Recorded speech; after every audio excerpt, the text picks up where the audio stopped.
et bienvenue dans cette nouvelle vidéo écriture. Aujourd'hui on se retrouve pour une vidéo un petit peu différente par rapport à celle que j'ai l'habitude de poster, puisque je ne vais pas vous emmener avec moi sur toute la semaine, mais on va parler d'un sujet bien précis sur la rédaction de mon projet de roman que j'ai appris un petit peu au cours des derniers mois. Et je reçois pas mal de questions en fait sur beaucoup de sujets assez théoriques sur la rédaction d'un projet de roman, et du coup je me suis dit que j'allais faire plusieurs vidéos sur des thématiques bien particulières. Aujourd'hui, comme vous l'avez sûrement vu dans le titre de cette vidéo, on va parler de la création des personnages principaux. Autant les personnages principaux protagonistes que l'on va suivre que les personnages principaux antagonistes qui vont venir un petit peu en conflit avec les premiers personnages que l'on a créés. C'est pour moi la première étape à faire avant même de commencer quoi que ce soit, c'est créer son personnage, le faire vivre, faire en sorte qu'il soit avec nous dans la pièce, avec nous assis à table ou accoudé à notre bureau.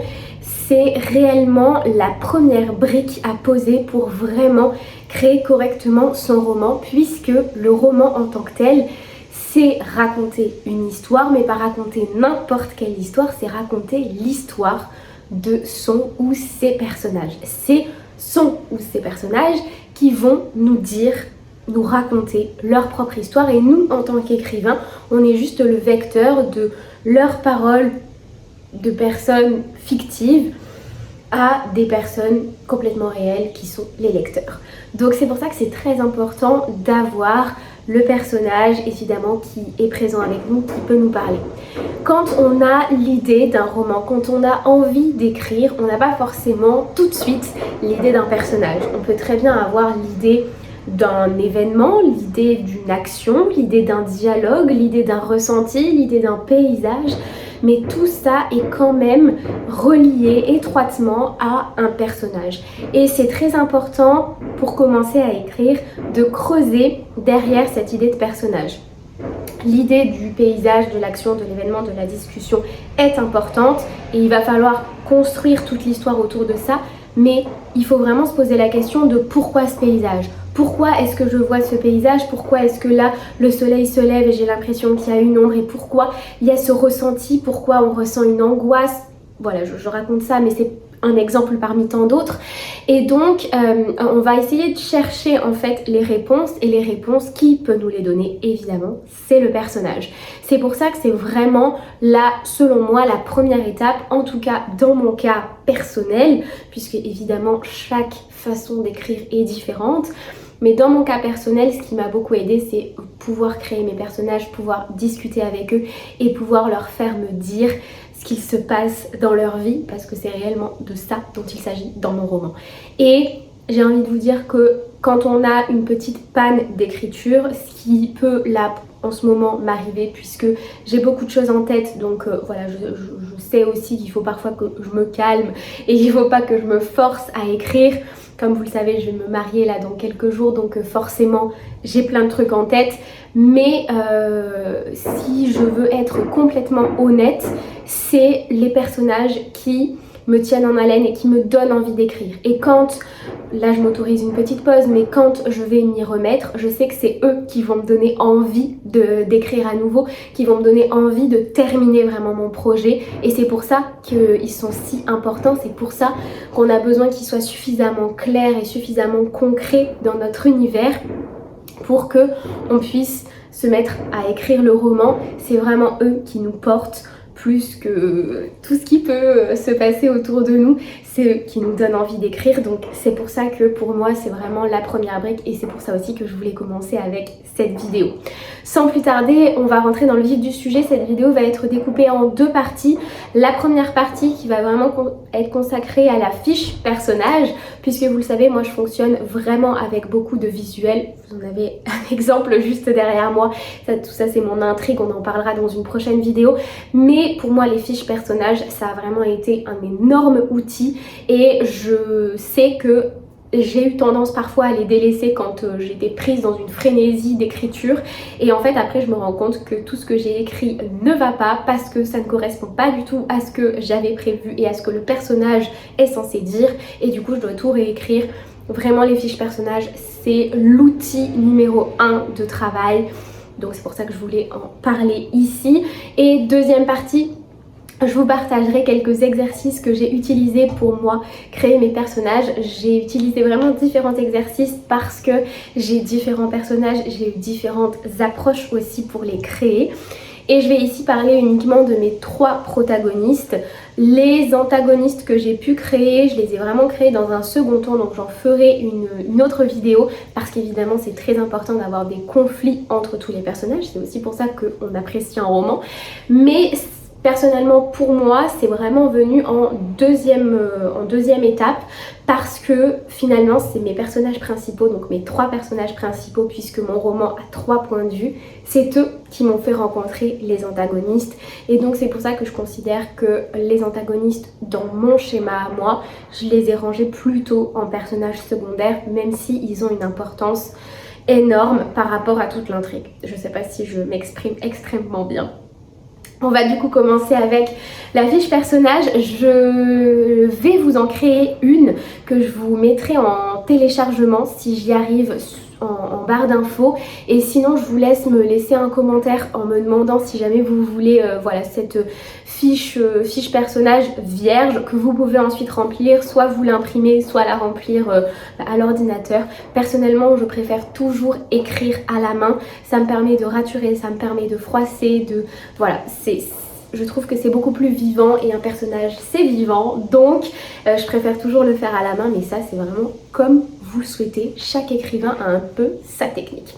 Donc la fiche personnage, moi personnellement je la divise en 4 parties.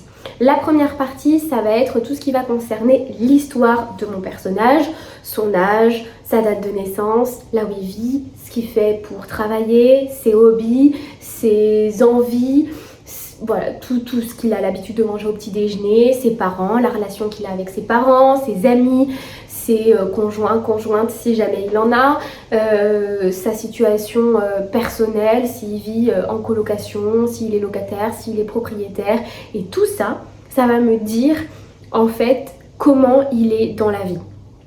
Je donne un exemple, par exemple si mon personnage est propriétaire d'une maison, ça veut dire qu'il tient suffisamment à sa maison pour ne pas partir comme ça se tailler quand il y a un problème. Ça veut dire aussi qu'il est stable financièrement, ça veut dire qu'il a envie de s'installer à un endroit, ça veut dire beaucoup de choses, une personne qui est propriétaire. S'il est en colocation, avec qui il est en colocation? Pourquoi il est en colocation? Quelle est la relation qu'il a avec son ou sa colocataire? Bref, tout ça, et s'il a une colocataire, forcément, là encore, s'il y a un problème, il ne peut pas non plus se tailler sans rien dire, il faut trouver aussi une explication. Donc tout ça, c'est très important. Et s'il est locataire tout seul, comment il fait pour payer son loyer? Est-ce qu'il travaille? Quel âge il a? Est-ce que ses parents l'aident? Pourquoi ses parents l'aident? Pourquoi ses parents ne l'aident pas? Bref, tout ça, ça va me permettre de me poser des questions pour mieux comprendre la psychologie de mon personnage. Donc ça c'est la première étape et surtout ça va permettre quand on va rédiger le roman de caler des tout petits indices. Par exemple, voilà, il a une relation un petit peu conflictuelle avec ses parents. Ça veut dire que il s'est passé ça, donc il s'est passé ça, donc il s'est passé ça. Et la dernière étape va nous permettre de donner un petit indice au lecteur pour dire ok attention, là il y a un conflit avec les parents donc ça veut potentiellement dire que ceci, cela. Donc ça c'est très important je pense aussi pour bien décrire les personnages et pas forcément les décrire de manière biographique, un petit peu documentaire pour voilà ce genre de façon de faire ça lasse très rapidement le lecteur et du coup on le perd aussi très facilement alors que là si on glisse de ci de là des petits indices comme ça c'est beaucoup plus plaisant. Je dois dire que quand on rédige et surtout le premier jet, il faut pas faire attention à tout ça. C'est vraiment dans un second temps qu'on va venir enlever certaines informations. Généralement au début on en met toujours trop, en tout cas moi c'est mon cas, on en met toujours trop et après il faut évidemment écrémer et disperser toutes ces informations mais ça peut se faire évidemment après le premier jet. Il ne faut pas se mettre trop de pression sur le premier jet comme j'en ai déjà parlé dans mes précédentes vidéos. Une fois qu'on a terminé du coup toute la partie histoire, on va se concentrer sur la deuxième partie qui est la partie physique. Là je ne fais absolument pas de phrases, j'écris juste je liste en fait clairement ces atouts physiques que je vois visuellement. Si jamais je trouve une photo qui est pour moi 100% correspondante à mon personnage, je vais tout simplement décrire la photo. Il y a 3 rides sur le front, il y a des pattes au niveau des oreilles, il y a des yeux marrons, il y a des cils très longs, il y a des sourcils fournis, il y a une bouche charnue, il y a un nez un petit peu crochu, il y a des pommettes, il y a des fossettes, les joues sont rouges, bref, tout ce que je vois, je vais vraiment le décrire en faisant une liste tout simplement, et ça va me permettre de venir piocher tout au long de ma rédaction. Encore une fois, il ne faut pas faire une description but en blanc du personnage, par exemple en mode miroir, c'est souvent ce qu'on lit dans les romans. Ça c'est vrai que ça peut être un petit peu lourd à lire, alors que juste voilà, la vision de quelqu'un qui dit ah bah tiens, aujourd'hui t'es bien coiffée, on décrit très rapidement la coiffure. Bon, ça nous dit à peu près à quoi elle ressemble au niveau de ses cheveux. Ah bah tiens, t'es bien maquillée aujourd'hui, on décrit rapidement son maquillage et c'est fait. Donc tout ça, personnellement, moi, c'est des façons de décrire les personnages que j'aime bien dans les romans. Et aujourd'hui, c'est vrai qu'on ne voit quand même plus beaucoup la description miroir ou la description hyper factuelle dès le début. Souvent, c'est quand même des personnages qui sont un petit peu flous au début et qui se précisent au fur et à mesure des pages. Et donc ça, pour moi en tout cas, ça m'aide pas mal. Troisième partie qui se situe juste en dessous du physique, je vais lister des adjectifs qualificatifs qui déterminent, qui définissent mon personnage. Là encore, ça va être gentil, sympa, angoissée, anxieuse, stressée, peureuse, paniquée. Voilà, plein d'adjectifs qui qualifient vraiment mon personnage. Je vais les mettre en vrac sans pour autant les mettre dans un ordre d'importance pour elle. Par exemple, si elle est vraiment particulièrement gentille, plus qu'angoissée, je ne vais pas forcément l'écrire là. Ça va plus être compris dans l'histoire de mon personnage. Mais je vais voilà, balancer vraiment tous les adjectifs qui correspondent à mon personnage. Et ça va me permettre de mieux la faire interagir après avec tous les autres personnages dans les différentes actions, dans les différentes relations. Et ouais, c'est une partie qui est pour moi très très importante. Adjectifs un petit peu en vrac, tout ça. Et il peut y avoir avec ces adjectifs un petit peu d'humour, un petit peu de légèreté, et on peut comme ça créer des personnages qui sont pas tout le temps hyper sombres, hyper lourds, hyper... voilà, on peut jouer vraiment avec ces adjectifs, c'est dur à dire. On peut jouer avec ces adjectifs et créer comme ça un équilibre entre tous les personnages, et ça permet visuellement d'avoir voilà, une vue globale de tout ce qu'on a créé. Et ensuite, la quatrième et dernière partie, ce sont les buts et les envies des personnages. Je reprends mon petit cahier qui est juste là. Hop, les buts et les envies / besoins du personnage. But et besoin, c'est deux choses qui sont complètement différentes dans la rédaction du roman. Et c'est vraiment ça qui va être le fil conducteur de tout le livre. Quand on parle de but, ça va être l'objectif que le personnage va avoir dans le roman. C'est-à-dire par exemple, un personnage qui va être kidnappé dès le début, son but principal dans toute l'intrigue, c'est de s'échapper et de retrouver sa liberté. Ça, c'est son but, c'est clair, et c'est ce qui va vraiment être le fil rouge de toute l'intrigue. Son besoin, c'est ce qui va faire qu'on va s'attacher à lui, c'est ce qui va faire qu'on va le comprendre, c'est ce qui va faire qu'il va s'ouvrir et il va avoir un intérêt pour nous. On va vouloir le suivre, vouloir savoir s'il peut atteindre son but. Par exemple, un besoin, c'est le besoin de reconnaissance. Par exemple, il est un peu perdu dans sa vie, le besoin de trouver sa voie, de trouver sa place.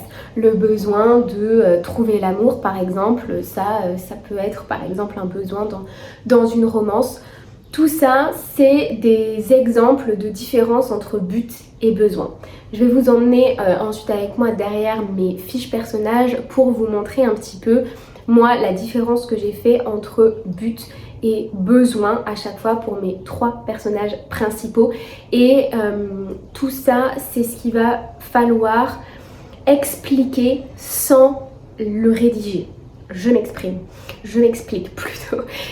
le but va être assez normalement évident si on construit correctement l'intrigue, donc pas besoin d'écrire mot pour mot. Le personnage va chercher à s'échapper et à retrouver sa liberté. Ça, c'est pas bon. Il faut faire comprendre ça au lecteur, mais généralement, l'intrigue, quand on va la mettre en place, va tout simplement expliquer le but du personnage. Le besoin, c'est un peu plus difficile parce que généralement il est lié à des adjectifs qualificatifs et il est lié à son histoire. Et du coup, il va falloir expliquer tout ça et intégrer son besoin à travers la description au fur et à mesure des pages du personnage. Je vous emmène tout de suite avec moi derrière mon panneau de personnages pour que ce soit plus clair. Donc, vous voyez ici que j'ai mes 3 personnages principaux avec des post-it qui représentent des actions qui me sont venues quand je les ai rédigées. Et tout en bas, vous voyez que j'ai but et besoin. Par exemple, pour Maggie, le but, ça va être d'aider les autres à atteindre le bonheur. Et son besoin, c'est prendre confiance en elle sans attendre l'avis des autres. Pour Kai, son but c'est de sauver, voilà, sauver le monde globalement. Et son devoir, ça va être comprendre les recherches du labo et empêcher leur utilisation pour la sauver et sauver son espèce. Ça, c'est son besoin / devoir. Pour Eileen, son but, ça va être de comprendre pourquoi elle en est là et survivre par ses propres moyens.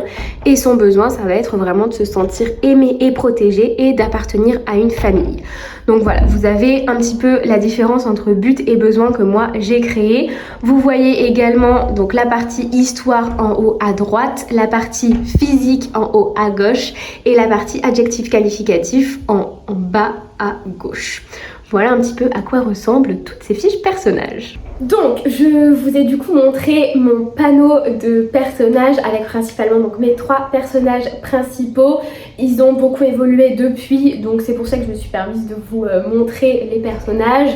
Évidemment, évitez de lire absolument toute l'intrigue qu'il y a écrite, même si elle a beaucoup évolué depuis. Mais comme ça vous donne un petit peu une idée de la différence à faire entre but et besoin / devoir / envie de vie globalement. Et c'est cette partie-là vraiment qui va être le cœur de votre personnage. Une fois que vous avez terminé du coup cette fiche personnage, normalement le personnage est suffisamment concret face à vous pour lui poser tout un tas de questions. Et quand on a des problèmes dans l'intrigue, il suffit de s'adresser à nos personnages et c'est eux, je vous le rappelle, qui nous racontent leur histoire. C'est pour ça que une fois qu'ils sont créés, tout est normalement beaucoup plus fluide. Mais il peut arriver que la fiche personnage ne suffise pas et généralement elle ne suffit pas. Il faut avoir fait d'autres petits exercices en amont. Comme vous l'avez vu sur mon panneau, j'avais déjà créé moi des petites actions qui m'étaient venues quand j'avais créé ces personnages. Donc c'est des actions ensuite que je vais recoller dans mon intrigue puisque c'est des actions qui vont vraiment définir mes personnages. Ça c'est ce que j'ai fait une fois que j'avais terminé ma fiche personnage. Par exemple, voilà, quand j'ai créé Maggie, je savais qu'elle était un petit peu vulgaire, un petit peu extravertie, un petit peu franche. Et j'avais plein de discussions qui me venaient la concernant, donc j'en ai rédigé quelques-unes et ensuite je les ai un petit peu placées sur ma feuille de route, mon intrigue. Et c'est des scènes qui vont permettre de mieux comprendre le personnage et de décrire le personnage sans en faire des descriptions de 3 tonnes. Et ça c'est hyper important puisque c'est ce qui va vous aider ensuite dans la rédaction, pas forcément du premier jet mais même après, pour bien décrire vos personnages. Donc ça c'est super important de créer des petites actions qui sont en lien avec les personnages. Mais même si ça vous avez encore du mal, j'ai du coup quelques exercices pour vous accompagner un petit peu dans la création plus concrète des personnages. Même si on a une idée assez globale du personnage mais que voilà, on la voit pas assise ou on ne le voit pas assis à table, c'est que on n'a pas fini de faire encore tout un travail de création de personnage et de prise de connaissance de ce personnage. Donc il va falloir aller encore un peu plus loin et pour ça j'ai quelques exercices. Déjà, premier exercice que moi j'ai fait, ça va être la nomination de mon personnage. Nommer son personnage, c'est la première étape pour le créer et le rendre concret, évidemment. Nommer un personnage, c'est faire en sorte qu'il puisse être appelé, qu'il puisse vivre et qu'il puisse avoir une identité. Donc c'est évidemment la première étape à faire, et nommer un personnage c'est pas aussi évident. Alors parfois on va avoir un personnage qui va vraiment être extrêmement concret et ça va nous apparaître tout de suite. On va directement se mettre sur la fiche personnage et ça va couler, voilà, il va être assis directement avec nous. Et puis parfois, moi ça a été mon cas pour les 3 personnages, on a une idée d'un personnage assez rigolo, assez solaire, assez voilà, mais sans plus. Voilà, on n'a pas beaucoup plus d'informations, il faut qu'on aille creuser un petit peu. Pour ça, j'avais 2 exercices et j'ai utilisé 2 exercices pour nommer mes personnages. Le premier donc m'a servi à nommer Maggie. Maggie de son vrai nom, Marguerite Baker. J'ai en fait fait une liste de plusieurs personnalités. Ça peut être des personnes qui sont proches de vous, des membres de votre famille, de votre cercle amical, des personnalités un peu plus connues qui sont décédées ou pas, chanteurs, acteurs, personnes politiques, écrivains, écrivaines, peu importe. Vous en faites une liste, à peu près une vingtaine, je dirais une vingtaine de noms, prénoms. Et ensuite, vous essayez d'associer un nom à un prénom. Je donne un exemple, par exemple si dans votre liste vous avez Victor Hugo, Daniel Radcliffe, Bob Dylan et Sherlock Holmes, ça peut être ça. Vous séparez les noms et les prénoms et vous essayez de les associer, donc ça peut donner par exemple Victor Dylan. Vous mélangez Victor Hugo et Bob Dylan et vous avez Victor Dylan par exemple, ou Bob Hugo. Voilà, ça peut être un exemple. Et moi personnellement, du coup, Marguerite Baker vient de Marguerite Duras et Joséphine Baker. C'est 2 personnalités qui correspondent vraiment très bien à mon personnage Maggie, du coup. Maggie qui est le diminutif de Marguerite, et j'adorais ce diminutif là. J'aimais beaucoup l'image aussi de Marguerite Duras. Et le côté un petit peu plus extravagant, extraverti de Joséphine Baker, le côté aussi volontaire et voilà, envie de changer les choses, de faire évoluer le monde. Tout ça, je trouvais que ça correspondait très bien à mon personnage. C'est pour ça que je l'ai appelée du coup Marguerite Baker et diminutif Maggie. Donc ça a été fait assez entre guillemets facilement puisque j'ai fait vraiment une liste, ça m'a pris un quart d'heure et ensuite je me suis amusée à créer différentes choses. Et Marguerite Baker est apparue assez rapidement malgré tout puisque, comme je vous le disais, ça correspond bien à sa personnalité.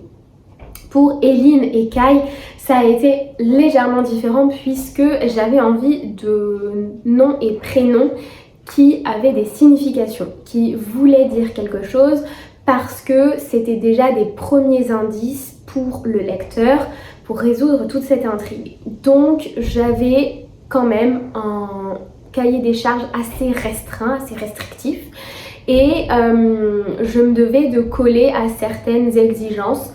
Pour ça, j'ai tout simplement tapé le style de prénom et de nom que je voulais. Ça me sortait une liste globalement des dictionnaires de prénoms et j'ai choisi celui qui correspondait le plus voilà, aux sentiments, aux émotions que je sentais du personnage. Kai, c'est arrivé assez rapidement, je dois dire, je l'ai vu écrit, alors en plus il s'écrit pas comme ce qu'on a l'habitude de lire. J'aimais beaucoup l'écriture de son prénom et je trouvais que ça correspondait très bien à son tempérament. Donc Kai, ça a été assez évident. Eileen, je dois dire que ça a été beaucoup plus dur parce que j'avais envie d'un prénom qui se terminait en in. Je trouvais que ça correspondait bien à sa personnalité. Souvent c'est des prénoms qui sont assez doux et c'est ce qu'elle est avant tout. Je voulais un prénom qui soit assez rayonnant, assez solaire parce qu'elle l'est comme ça, elle respire quand même la joie de vivre et l'optimisme, j'ai envie de dire. Donc du coup j'avais envie, voilà, de quelque chose qui correspondait à tout ça. Il faut savoir qu'autour de moi j'ai beaucoup de personnes qui ont un prénom qui se termine par in et je ne voulais pas utiliser ces prénoms parce que forcément ils me rappelaient les personnes qui m'entourent. Donc j'étais un petit peu perdue et j'ai dû faire beaucoup de sites, de listes de prénoms d'enfants pour trouver le nom d'Eileen. Et une fois que je l'ai lu, j'ai tout de suite su que c'était ça. Je vous renvoie à mes premiers vlogs parce que j'avais vraiment galéré, j'avais mis plusieurs jours à trouver ce prénom. Mais c'est toujours pareil, une fois que c'est trouvé et elle était assise face à moi, c'était terminé, elle était concrète et j'avais vraiment trouvé son identité. Je trouve, en tout cas moi c'est ce que ça m'a fait pour Eline. Eline, j'avais beaucoup d'éléments sur ce personnage, même quand... j'ai fait relire mon premier jet, en tout cas le début de mon premier jet. Beaucoup m'ont dit ah non mais Eline c'est toi. Si on devait créer un personnage qui me correspond, ce serait Eline. Et pourtant je n'ai absolument pas fait exprès en créant ce personnage. Mais c'est vrai que je dois dire que c'est un personnage qui me correspond beaucoup. Et je pense que c'est aussi pour ça que j'avais beaucoup de mal à la nommer. C'est que pour moi elle devait être pas parfaite mais elle devait coller à 100% à ce que j'avais en tête. Et ce que j'avais en tête, voilà, il y avait des choses que j'arrivais pas à trouver, des réponses que j'arrivais pas à avoir. Et le prénom m'a beaucoup aidée puisque une fois qu'on a le prénom, c'est tout de suite beaucoup plus facile de lui poser des questions et c'est plus facile pour elle ensuite de me répondre. Ça fait un peu taré quand je dis ça, alors je ne parle pas non plus à des gens imaginaires, mais c'est des discussions comme ça qu'on a en tête et c'est un travail tout simplement de création et d'imagination. Donc forcément quand le personnage est plus concret, c'est plus facile d'imaginer ensuite toute une histoire autour de lui. Donc une fois que j'ai eu ces noms et prénoms, par exemple pour Eline ça a été tout de suite évident, j'ai créé son personnage de toutes pièces, probablement parce que le personnage d'Eline me ressemble sur pas mal de points, donc j'avais pas besoin de faire beaucoup plus, tout est venu de manière extrêmement fluide. Pour Kai ça a été un petit peu différent, j'ai dû faire d'autres exercices et pour Maggie également. Et ces exercices ont consisté en plusieurs points. Et je dois dire, le point le plus important, c'est faire connaissance avec le personnage. Parce que le personnage, on ne le connaît ni d'Ève ni d'Adam. C'est quelqu'un qui, voilà, est venu là, on ne sait pas trop ce qu'il fait là et il a des trucs à nous dire. Et parfois, on ne le connaît pas, on ne sait pas comment lui parler, on ne sait pas comment l'aborder. Et donc, du coup, ces petits exercices m'ont permis de mieux les connaître et de mieux les appréhender. Et surtout pour Kai, comme vous le savez, j'ai beaucoup de difficultés à écrire le point de vue de Kai. Et donc je dois faire très souvent ces exercices dans ma tête pour me remettre vraiment de son point de vue, pour réapprendre à parler comme lui, à voir comme lui. Voilà, c'est des exercices que je refais de temps en temps. Le premier, c'est la rédaction en fait d'une scène, d'un dialogue la plupart du temps, où on va interroger le personnage. Donc cette scène d'interrogation, ça peut être un interrogatoire à la police, ça peut être un entretien d'embauche, ça peut être une interview sous forme voilà, d'une star qui se fait interviewer par un journaliste et le personnage est la star et l'écrivain est le journaliste, nécessairement.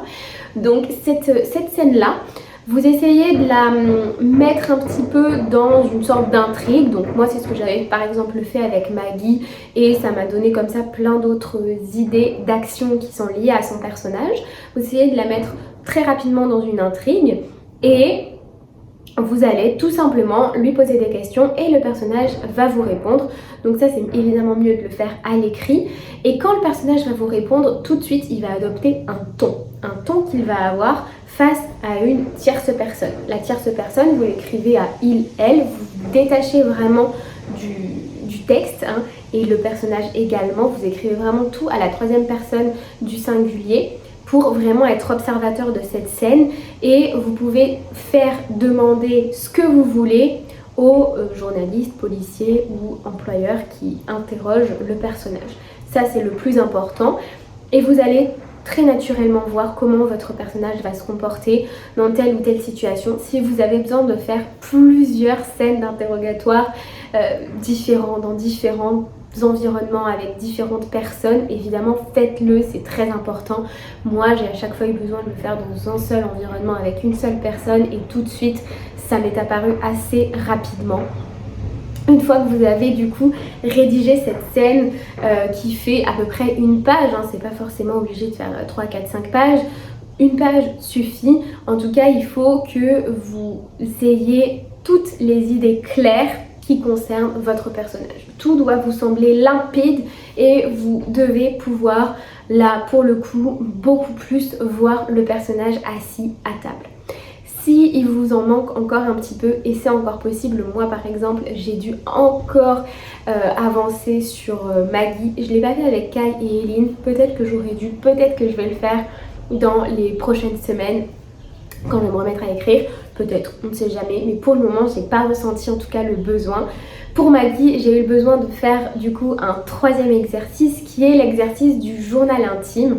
Le journal intime, c'est tout simplement donc écrire à la première personne du singulier, évidemment, le journal intime du personnage. Donc on va essayer rapidement de créer une intrigue et on va écrire le journal intime du personnage avec des phrases évidemment qui vont être très courtes, un ton qui va être celui de l'introspection, c'est le personnage qui se parle à lui-même, donc là on n'est pas du tout sur le même style d'écriture que l'interrogatoire, mais c'est toujours le personnage qui parle et là ça va nous apprendre son ton qu'il a vis-à-vis de lui-même, qu'il a vis-à-vis du monde extérieur quand lui est tout seul.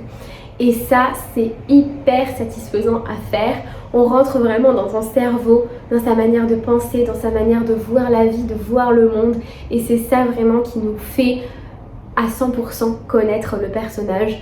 Réellement, moi j'ai eu besoin de ces 3 exercices pour créer le personnage de Maggie. À la fin de ces 3 exercices-là, j'avais terminé, j'avais mon personnage. J'ai un 4e exercice encore à vous proposer que moi personnellement je n'ai pas eu à faire parce que j'avais déjà mes personnages en fait avec moi, mais c'est la rédaction d'une scène de vie du quotidien écrite donc à la première personne du singulier, c'est aussi très important.